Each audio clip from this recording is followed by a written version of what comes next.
আজকে একটা ডাকাতি করলাম, নিজের উপরেই ডাকাতি। এই যে ব্যাংকটা দেখছেন, এইটা আমার এটিএম। এইখানে কোনো ম্যানেজার নাই, কোনো লাইনে দাঁড়াতে হয় না, কোনো টোকেনও লাগে না, শুধু একটা কেচি লাগে। ঈদ আসতেছে ভাই, ঈদ আসতেছে, আর ঈদ মানেই বাড়ি যাওয়া। কিন্তু বাড়ি যাব কিভাবে? মাসের শেষ, পকেট তো একদম ফাঁকা। তবুও ঈদের আগে আগে ব্যাংকে গেলাম নতুন টাকার জন্য। ব্যাংকের ম্যানেজার বলল নতুন টাকা নাই।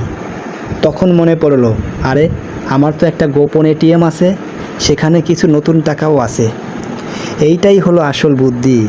বড় পরিকল্পনা না, ছোট ছোট সঞ্চয় বড় আনন্দ এনে দেয়।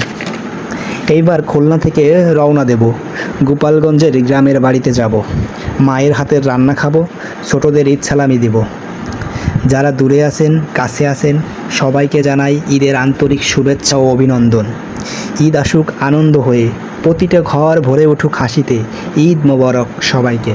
সবাই ভালো থাকবেন, সুস্থ থাকবেন, দোয়া করবেন আমার জন্য।